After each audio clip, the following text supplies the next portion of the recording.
Hello everyone. आइए बच्चों, आज हम लोग विभिन्न प्रकार के कपड़ों की धुलाई के बारे में कुछ जानकारी प्राप्त करते हैं। तो अभी तक हमने कपड़ों को धोने के चरण, सहायक पदार्थ व विभिन्न उपकरणों के बारे में जाना। अब हम लोग विभिन्न प्रकार के कपड़ों की धुलाई की प्रक्रिया, कैसे कैसे कपड़े धोए जाते हैं, हर तरह का कपड़ा, जितने भी कपड़े हैं वो विभिन्न प्रकार के तंतुओं से बने होते हैं। तो कपड़ों का ध्यान रखते हुए कैसे हम उसकी धुलाई करेंगे ताकि वो सुरक्षित रह सके। तो आइए देखते हैं आगे हम लोग कपड़ों को धोने से पूर्व ध्यान रखने योग्य बातें। जब भी कपड़ों की धुलाई करें तो कुछ ऐसी बातें हैं जिन्हें ध्यान में रखना बहुत आवश्यक है। तो सबसे पहला है कपड़ों को मैले होते ही धो लेना चाहिए। ताज़ा मैल जल्दी साफ़ हो जाता है। जैसे ही कपड़े गंदे होते हैं, हल्के गंदे होते हैं, फिर उन्हें तुरंत धो लें तो बहुत ज़्यादा परिश्रम की आवश्यकता नहीं होती है, मैल भी छूट जाता है जल्दी से। फिर मैले कपड़ों को कपड़ों के साथ नहीं रखना चाहिए। जो भी कपड़ों या वस्त्रों का उपयोग हम लोग कर चुके होते हैं उसे साफ कपड़ों के साथ बिल्कुल ना रखें। बहुत मैले कपड़े अलग से धोने चाहिए। रंगीन व सफ़ेद कपड़े अलग अलग धोने चाहिए। फिर है अलग अलग तरह के कपड़े जैसे सिल्क, सूती, ऊनी कपड़ों को अलग अलग धोने चाहिए। धोने से पहले उनकी मरम्मत कर लेनी चाहिए। कहीं भी सिलाई खुला हो, बटन टूटा हो तो कुछ चीज़ों को ध्यान में रखकर उन्हें अच्छे से ठीक कर लें। नहीं तो क्या होता है, धोने के प्रक्रिया के दौरान हो सकता है वो और भी खुल जाए या फट जाए। कपड़ों को देखते हुए उनके लिए साबुन व डिटर्जेंट का भी इस्तेमाल करना चाहिए। कपड़े की क्वालिटी को देखते हुए उनके लिए वैसे ही साबुन या सर्फ का इस्तेमाल करना है। धोने के बाद स्टार्च व नील लगाना चाहिए। रंगीन कपड़ों को छाया में सुखाना चाहिए व सफ़ेद कपड़ों को धूप में सुखाना चाहिए। फिर सफ़ेद कपड़ों को अधिक देर तक धूप में नहीं सुखाना चाहिए। नहीं तो क्या होता है, बहुत ज़्यादा देर तक अगर सफ़ेद कपड़ों को धूप में छोड़ दिया जाए तो उसमें पीलापन आ जाता है। तो आइए देखते हैं सूती कपड़ों की धुलाई। सबसे पहले हम लोग सूती कपड़े की धुलाई कैसे की जाती है इसको देखें। तो सूती कपड़े की धुलाई के लिए क्या तैयारी करनी है। कपड़े की मरम्मत, जो भी सिलाई खुला है या बटन टूटा है, चेन को ठीक करा लीजिए। जो भी प्रॉब्लम है उसको ठीक कर लेना है। धब्बों को दूर करना, अगर कपड़े में किसी तरह का दाग धब्बा लग जाता है तो उसको भी संभवतः छुड़ाने की कोशिश करनी है अलग से। कफ और कॉलर या अधिक मैले स्थानों को धोना। जो भी जगह बहुत ज़्यादा गंदा है या वहाँ पे गंदगी जम गई हो तो उसे अलग से ब्रश से रगड़ कर साफ कर लेना है। फिर है तैयारी के बाद भिगोना। साबुन या डिटर्जेंट के पानी में भिगोना चाहिए। इससे मैल के कण ढीले हो जाते हैं और मलने पर निकल जाते हैं। थोड़ी देर कपड़ों को साबुन में सर्फ में डुबाकर छोड़ देने से क्या होता है, कपड़े की गंदगी जो है वो फूल जाती है और धोने में बहुत ज़्यादा मेहनत नहीं लगता, आसानी से कपड़े साफ़ हो जाते हैं। अधिक मैले कपड़ों को गर्म पानी में भिगोना चाहिए। रसोई के कपड़े, जुराब आदि अलग भिगोने चाहिए। फिर है धोना। कपड़े को अच्छे से रगड़ कर धोना चाहिए।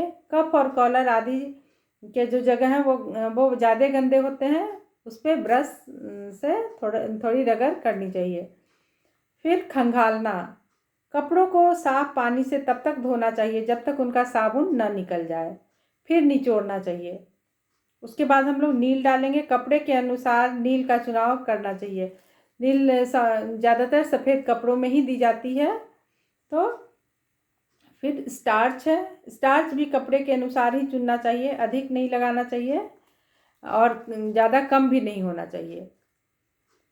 फिर है पानी का निकालना। पानी को अच्छी तरह से निचोड़ लेना चाहिए। कपड़े से पानी के अंश को ज़रूरत के अनुसार, बहुत ज़्यादा निचोड़ने से कपड़े फट सकते हैं अगर मुलायम कपड़े होंगे तो कपड़े की स्थितियों को देखते हुए निचोड़ लेना है। फिर उसे सुखाना। सफ़ेद कपड़ों को धूप में व रंगीन कपड़े को छाया में सुखाना है। परिसज्जा, उन्हें सही परिसज्जा के लिए सही आकार लाने के लिए उस पर आयरन कर देना है, जिससे देखने में, आयरन करने के बाद कपड़े में चमक भी आ जाती है, देखने में भी अच्छा लगता है, पहनने में भी आरामदायक होता है। ये तो सूती कपड़े। इसके बाद हम लोग के बारे में जाना, आइए देखते हैं सिल्क के कपड़ों की धुलाई। सिल्क के कपड़े मुलायम व नाजुक होते हैं, उन्हें बहुत ध्यान से धोना चाहिए। महंगे सिल्क के कपड़ों को शुष्क विधि द्वारा धुलवाना चाहिए, ड्राई वॉश करवाना चाहिए। साबुन व पानी इसके तंतुओं को कमज़ोर कर देते हैं। इन्हें रगड़ना नहीं चाहिए, इससे इनकी चमक व रंग दोनों ही खराब हो जाते हैं। तो इनकी तैयारी कैसे करनी है, आइए देखते हैं। जैसे इसमें भी अगर पहले मरम्मत की आवश्यकता होती है, अगर कहीं कटा छटा या फट गया हो तो उसे मरम्मत की ज़रूरत है। इसमें भी दाग धब्बा लग जाता है तो इसको पहले ही धोने से पहले दाग धब्बे को छुड़ा लेना है। पेट्रोल आदि का प्रयोग इसमें हम लोग कर सकते हैं, क्योंकि सिल्क के कपड़े जो होते हैं वो ड्राई वॉश में ही ज़्यादातर जाते हैं। फिर धोना, हल्के डिटर्जेंट और हल्के गुनगुने पानी से इसे धोना चाहिए। रीठा व सिकाकाई में धोना बहुत अच्छा होता है। इनको रगड़ना बिल्कुल भी नहीं चाहिए, हल्के हाथ से मलना चाहिए। उसके बाद है खंगालना। कपड़ों को पानी से तब तक खंगालना चाहिए जब तक कि साबुन न निकल जाए। हल्के हाथों से दबाकर पानी निकालना चाहिए। इनको निचोड़ना चाहिए। अंतिम पानी में सिरका डालने से इनकी चमक बनी होती है। लास्ट में जब खंगालते हैं तो अंतिम रूप में थोड़े से 1 चम्मच सिरका डाल दिए जाते हैं, जिससे क्या होता है, कपड़े में चमक आ जाती है। स्टार्च का प्रयोग, गोंद का स्टार्च सिल्क के कपड़ों के लिए लगाना चाहिए। उसके सुखाना, सिल्क के कपड़ों को छाया में सुखाना चाहिए ताकि उनके रंग या चमक फीकी ना पड़े। फिर है परिसज्जा। भारी सिल्क को उल्टा करके इस्त्री करना चाहिए, बहुत तेज इस्त्री नहीं करनी चाहिए। आजकल तो आयरन भी ऑटोमेटिक आने लगा है, या फिर उस पे डाल दीजिए। सिल्क में करना है तो सिल्क, वुलन, कॉटन वगैरह का इस्तेमाल किया जा सकता है। फिर हम लोग ऊनी कपड़े के बारे में जानते हैं। ऊनी कपड़ों की धुलाई, तो इसमें भी तैयारी, पहने हुए कपड़ों को ब्रश से झाड़ लेना चाहिए, मरम्मत कर लेना चाहिए। ऊनी कपड़ों के लिए उपयुक्त डिटर्जेंट का चुनाव करना चाहिए। एक कागज़ पर कपड़े को ट्रेस कर लेना चाहिए, फिर उस पर बिछाकर सुखाना चाहिए। वूलन कपड़े को ये ध्यान रहे कि कभी भी लटकाकर रस्सी में नहीं पसारना है। इससे क्या होता है, उसके आकार बिगड़ जाते हैं। पानी के वेट से एक साइड देखिएगा कैसे वो लटक जाता है, तो इसका ध्यान रखना है।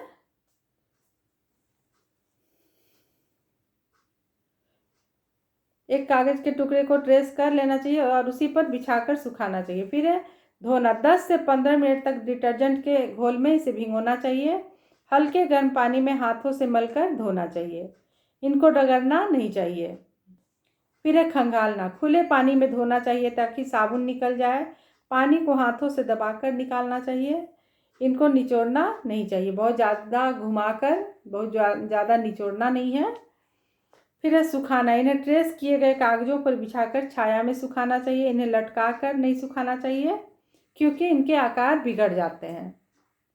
उसके बाद है परिसज्जा, इन्हें स्टीम प्रेस करनी चाहिए। घर पर गीले कपड़े के पैड पर मलमल का कपड़ा रखकर प्रेस करना चाहिए। महंगे ऊनी कपड़ों को शुष्क विधि द्वारा धुलवाया जाना चाहिए। ये तो हम लोगों ने सूती कपड़े की धुलाई, सिल्क के कपड़ों की धुलाई और ऊनी कपड़ों की धुलाई के बारे में जाना। आइए हम लोग फिर देखते हैं सिंथेटिक कपड़ों की धुलाई।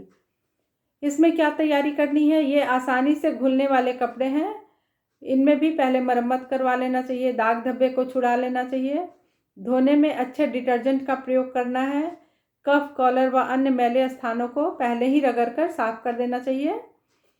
फिर खंगालने में 2 या 3 बार पानी से इसे निकालना चाहिए। खुले पानी में धोना है जब तक साबुन नहीं निकल जाए, अच्छे से इसे खंगालना है। हैंगर में टांग कर इसे खुली हवा में सुखाया जा सकता है। और परिसज्जा, इस पर हल्की इस्त्री, हल्का आयरन करना है।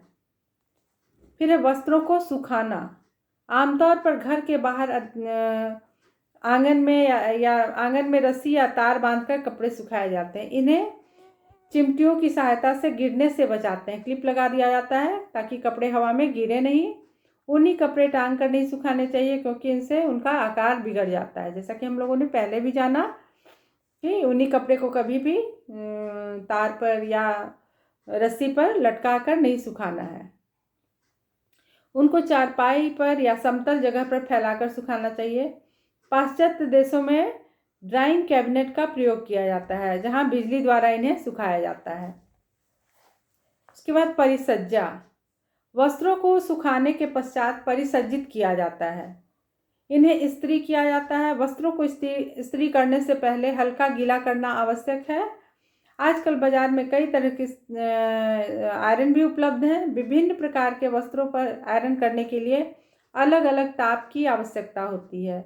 आजकल इनमें ताप नियंत्रण के लिए थर्मोस्टेट लगा होता है। सूती वस्त्रों को अधिक ताप पर इस्त्री करते हैं। इस्त्री तंतुओं की दिशा में ही करनी चाहिए। इससे वस्त्रों में अधिक चमक आती है। उभरी कढ़ाई व मोनोग्राम को इस्त्री करते समय किसी पैड पर उल्टा रखकर इस्त्री करें। इस्त्री करने के लिए स्लिप बोर्ड का प्रयोग भी करना चाहिए। इस्त्री के लिए स्लिप बोर्ड का प्रयोग करना चाहिए जो आस्तीन पर इस्त्री करने के काम आता है। लकड़ी का पट्टा जिसे आयरिंग बोर्ड कहते हैं कपड़ों की इस्त्री के काम आता है। इसे बाद में फोल्ड करके रखा भी जा सकता है। इसके बाद है चरख चढ़ाना, कैलेंडरिंग इसको कहते हैं।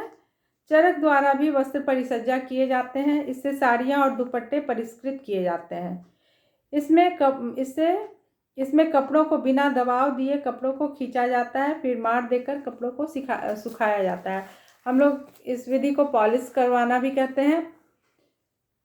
कपड़ों को धातु के 2 रोलरों से दबाया जाता है और लगातार इसे घुमाया जाता है। इससे कपड़े सूख जाते हैं और प्रेस भी हो जाते हैं। तो पॉलिश होने से क्या होता है, कपड़े में एक अलग तरह की शाइनिंग आ जाती है, चमक आ जाती है। तो बच्चों, आज हम लोगों ने विभिन्न प्रकार के कपड़ों की धुलाई और उन पर की गई परिसज्जाओं के बारे में जाना। और इसी से संबंधित हम लोग वस्त्रों का संरक्षण, इसी चैप्टर में ये लास्ट टॉपिक होगा, वस्त्रों का संरक्षण, जिसे हम लोग अगले वीडियो में जानेंगे। तो आज के लिए इतना ही। धन्यवाद।